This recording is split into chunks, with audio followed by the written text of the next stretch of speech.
নমস্কার, কেমন আছেন সবাই? আরাত্রিকার টুকিটাকিতে আপনাদের স্বাগত। চলুন আজ রবিবার নিয়ে আসি প্রথমে রেশন। আর আমাদের এখানে কিভাবে রেশন নেওয়া হয় সেটাই আপনাদের দেখাবো। চলুন নিচে নামি আর নেব রেশন আর সাথে নেব একটু চিকেন। এই জেঠুটা আমার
সুন্দর প্যান্ডেল করেছে।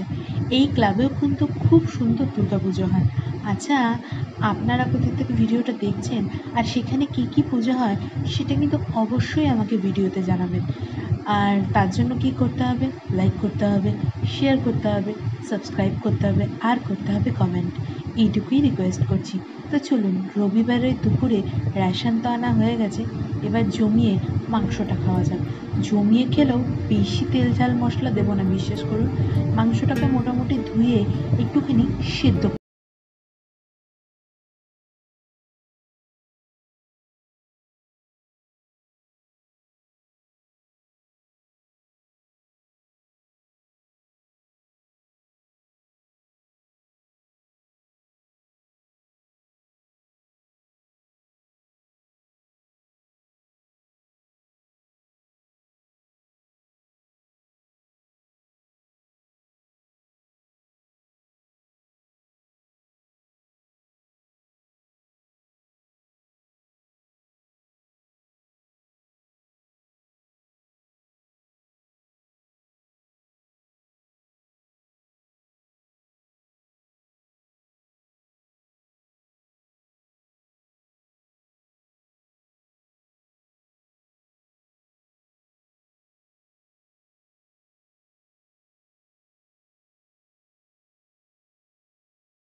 দেখেছি মাংসের ঝোলে পেঁপেও দিতে। নিশ্চয়ই ভালো লাগে খেতে। আমার ভালো লাগে না বলে আমি দিই না। আপনারা কী কী সবজি দেন সেটাও কিন্তু আমাকে ভিডিওতে কমেন্ট করে অবশ্যই জানাবেন। আলু কাটতে কাটতে আপনাদের সাথে সেই গল্পটা বলবো, যেটা একটু আগে জিজ্ঞাসা করছিলাম। পুজো পুজো তো এসেই গেল প্রায়। দুর্গা পুজো তো দেখতে দেখতেই চলে আসি। আচ্ছা, আপনারা কোথা থেকে পুজো দেখেন? মানে কলকাতা শহর, নাকি অন্য কোনো শহর, নাকি কেউ কোথাও ঘুরতে যান, বা এবারে কি প্ল্যান করছেন, কোথায় যাবেন ঘুরতে? যদিও আমার এখানেই থাকার ইচ্ছা আছে মধ্যমগ্রামে, তাই একটু কলকাতাও দেখতে যাওয়া যাবে, একটু মধ্যমগ্রামেরও পুজো দেখা হবে, সব মিলিয়ে বেশ জমজমাট। ঘুরতে যাওয়ার কোথাও ইচ্ছে নেই। তো আলুটা আমি কেটে ফেলি। আর যেহেতু মুরগির মাংসটা একটুখানি সেদ্ধ করে নিয়েছি, তার জন্য আলুটাকে আর প্রেশার কুকারে টুক করে সেদ্ধ করবো না, একটু ভেজে নেবো। ভাজা আলু সেদ্ধ খেতে না ভালোই লাগে, মানে মাংসের ঝোলে। এটা আমি লক্ষ্য করে দেখেছি। হ্যাঁ, তা যেটা জিজ্ঞেস করছিলাম, পুজোর শপিং কি আপনাদের সব কমপ্লিট? যদি হয়ে থাকে সেটা কিন্তু অবশ্যই আমাকে ভিডিওতে জানাবেন। ভিডিওতে অবশ্যই কমেন্ট করবেন। আর প্লিজ একটু সাবস্ক্রাইব করে দিন, তাহলে তো আমারও ভালো লাগে বলে আমি তো আশা করে থাকি। মুরগির মাংস হোক বা খাসির মাংস, আমি কিন্তু সর্ষের তেলেই রান্না করি। আপনারা কি ধরনের তেল ব্যবহার করেন? যদিও সর্ষের তেলে গ্যাস অম্বলের প্রবণতাটা থাকে বড্ড বেশি, কিন্তু মাংস রান্না করতে গিয়ে যদি সর্ষের তেল না দিই তাহলে মনটা ভীষণ ফুটফুট করে। জানি সাদা তেলেও টেস্ট একই রকম হবে, যে ভালো রাখতে পারবে। হয়তো আমি ততটা ভালো রাঁধুনি নই। তো যাই হোক, তেলটা আমার গরম হয়ে গেছে, আলুগুলোকে ভাজতে দিয়ে দিই। বেশ লাল লাল করে ভাজা হোক, আর তার সাথে চলুক গল্প। আচ্ছা, আজ রবিবারে আপনারা কি রান্না করছেন সেটা কিন্তু আমাকে অবশ্যই কমেন্টে জানাবেন। চন্দ্রযান যেদিনকে ল্যান্ড করলো সেদিন মাংস টাংস রান্না করা যায়নি বলে আজকে আমি রান্না করছি। তো যাই হোক, আজকে না হয় আমি সেলিব্রেশন করছি। সবাই তো একই দিনে করতে পারে না বলুন, সবার কি আর সেই সুযোগ হয়? আলুগুলো কিন্তু আমার বেশ লাল লাল করে ভাজা হয়ে গেছে, তাই আলুগুলোকে এবারে কুকারে সেদ্ধ করতে দেবো। আর লাউটা তো আমার সেদ্ধ হয়েই গেছে, ওটা আমি অলরেডি ওটাকে স্টিমার মানে ঝাড়াতে দিয়ে দিয়েছি, ঝাড়িয়ে জলটা ছেঁকে নেব।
আবার সেদিনকে সেলিব্রেশন করা হয়নি বলেই আজকে আমি জানতে চাইছি।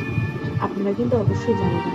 আর মাংস করার জন্য যে আদা রসুন পেঁয়াজ বাটাটা দরকার, এটা আমি অলরেডি বেটে রেখেছি, এটা নতুন করে দেখালাম না। তেলটা গরম হয়ে গেছে, আদা রসুন আর পেঁয়াজটাকে আমি দিয়ে দিচ্ছি তেলের মধ্যে ভালো করে কষাতে। টমেটো আমার আজকেও নেই, তার জন্যই দেবো টমেটো সস। চলুন ভালো করে কষে আর করে নিই রান্নাটা। আচ্ছা, আজকে রবিবারের দুপুরে আপনারা কিন্তু আমাকে বলবেন যে কী রান্না করছেন, আমি কিন্তু জানতে ভীষণভাবে আগ্রহী থাকি। মশলাটা ভালোভাবে কষা কষা হয়ে গেলেই রেগুলারে মশলাগুলো দিয়ে দেবো। রেগুলারে মশলা বলতে তো আপনারা ভালো করেই জানেন কী আর দেওয়ার আছে। একটু জিরে গুঁড়ো, একটু ধনে গুঁড়ো, একটু হলুদ গুঁড়ো। আর আমার কাছে না আদাটা বেশি পরিমাণ ছিল না, তার জন্য একটু আদা গুঁড়ো। এই যে রেগুলারে মশলাগুলো একটু একটু করে দিয়ে দিই। হ্যাঁ, আপনারাও নিশ্চয়ই এই মশলাগুলোই দেন। আচ্ছা, অনেককেই দেখেছি নিজের থেকে মশলা তৈরি করে দিতে, যেমন কাবাব মরিচ, গোটা গরম মশলা, এগুলোকে ভেজে গুঁড়ো করে দিতে। নিশ্চয়ই স্বাদটা অপূর্ব হয়, কিন্তু আমি কখনো করিনি। যদি আপনারা বলেন যে এইভাবে একবার করতে, মশলা ভেজে গুঁড়ো করে দিতে, আমি তাহলে অবশ্যই সেইভাবে একবার ট্রাই করবো। আর তার জন্য কিন্তু আমাকে কমেন্টটা করতেই হবে। করবেন তো? কথা দিন। আমি কিন্তু আশায় থাকলাম আপনাদের কাছে কমেন্ট পাওয়ার জন্য। প্লিজ প্লিজ অবশ্যই কিন্তু কমেন্টটা করবেন। তবে হ্যাঁ, আজকে ভাবছি মাংসতে একটু টক দই দেওয়া যায়। সবসময় যে দই খাই তা নয়, মায়ের ল্যাকটোজের প্রবলেম, সেই জন্য সবসময় দইটা দেওয়া যায় না। পাশের হাঁড়িটাতে আমি ভাতটা বসিয়ে দিয়েছি, তাড়াতাড়ি তাড়াতাড়ি না রান্না করলে হবে না, তো একটু টমেটো কেচাপটা দিয়ে দিচ্ছি, কারণ রান্নায় যেহেতু আমার টমেটো ছিল না। টমেটো কেচাপ দিলে রান্নার স্বাদ অবশ্যই অনেকটাই বেড়ে যায়। আমার এটা ব্যক্তিগত মতামত, আমি জানি না এটা সবার কেমন লাগে। আমি বহু রান্নাতেই কিন্তু টমেটো কেচাপটা ইউজ করেছি। আর এই দইটা আমি দিয়ে দিচ্ছি। আজকেও তো সময় নেই, অনেক লেট হয়ে গেছে, অনেক লেট। দই ফেটিয়ে রান্না করার মতন একটুও সময় নেই। আজকে আমি এখানেই ভালো করে নাড়াবো, যাতে লাম্পসগুলো আস্তে আস্তে কেটে যায়।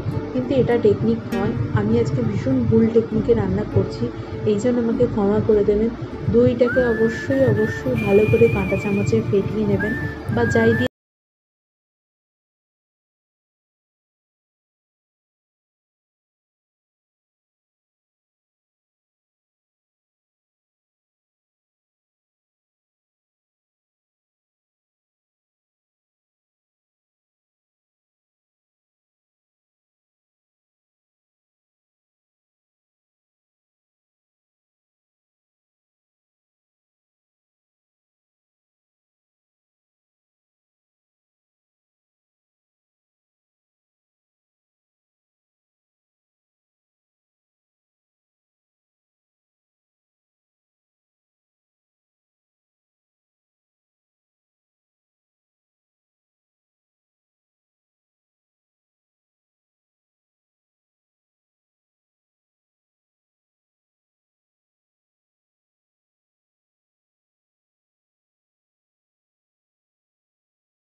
তারা এরকম কখনোই করেন না। আমি রান্নার ব্যাপারে অত রিস্ক নিতে পারি না বলে নুনটা আমি সব শেষে এই এখন দিয়ে এবার এটাকে মোটামুটি কষতে কষতে দেবো। আর অবশ্যই মাংসতে নুনের সাথে সাথে চিনিটাও প্রয়োজন থাকে। খটখটে মাংস আমার পক্ষে খাওয়া খুব মুশকিল হয়ে যায়, তাই আমি স্বাদ মতন নুন এবং চিনি দুটোই দিই।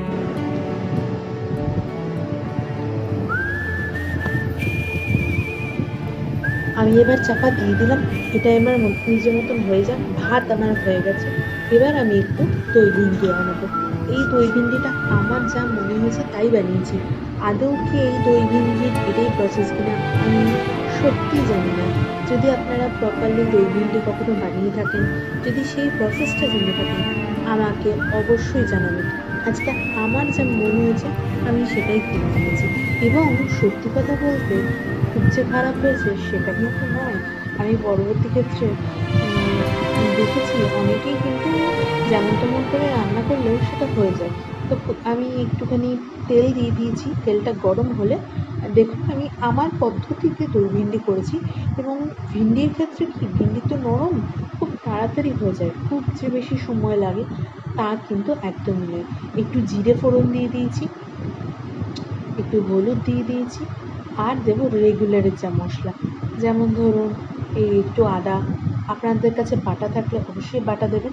আমার কাছে বাটা ছিল না, আমি গুঁড়ো দিয়েছি, জিরে গুঁড়ো, ধনে গুঁড়ো, আদা গুঁড়ো, এই সমস্ত গুঁড়োগুলো দিয়ে দিয়েছি। আর একটুখানি দেবো গরম মশলা, আর একটুখানি দেবো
এমনি চ্যাটচ্যাটে হয়ে যায়, গায়ে গায়ে লেগে যায়, গোটা গোটা থাকে না, খেতে টেস্টি হয় না। ভিন্ডিকে আপনারা যত পারবেন নুন কম দেবেন, জল কম দেবেন, তাহলে ভিন্ডি কিন্তু খেতে খুব টেস্টি হয়। মানে একদিন ভিন্ডি ভেজেও দেখাবো, মানে ঢ্যাঁড়স ভাজা। দেখবেন আমি ঢ্যাঁড়স ভাজা খুব কচকচে নয়, খুব ইয়ে নয়, এদিকে আমার মাংসটাও ফুটছে। তো ঢ্যাঁড়স ভাজাটা কিন্তু খুব কচকচেও থাকবে না, খুব গদগদেও থাকবে না। অনেকেই ঢ্যাঁড়স ভাজা খেতে ভালোবাসে না। লাস্টে আমি একটু গরম মশলা দিয়ে দিচ্ছি। এবার এটাকে আমি হালকা আছে ঢাকা দিয়ে রেখে দেবো, নিজের তালে ও হতে থাকুক, আমার ভিন্ডিটাও কিন্তু এদিকে হতে থাকবে। সময় প্রায় হয়ে এসছে, খাবার টাবারগুলো সার্ভ করতে হবে। আচ্ছা, আপনারা দুপুরবেলায় ঠিক কটায় লাঞ্চ করেন সেটাও কিন্তু আমাকে অবশ্যই অবশ্যই ভিডিওতে কমেন্ট করে জানাবেন। এই দেখুন, দেখছেন কেমন লোভনীয় দেখতে লাগছে? এইটা কিন্তু নিজে জল বার করছে, এটাতে কিন্তু কোনো জল দিতে লাগেনি, দইয়ের জল। আমার ভিন্ডিও প্রায় হয়ে এসছে। এই যে গরম গরম ভাত, লাউ। তাহলে আজকের মতন ভিডিওটা এখানেই শেষ করলাম। ভালো লাগলে প্লিজ লাইক করবেন, শেয়ার করবেন, সাবস্ক্রাইব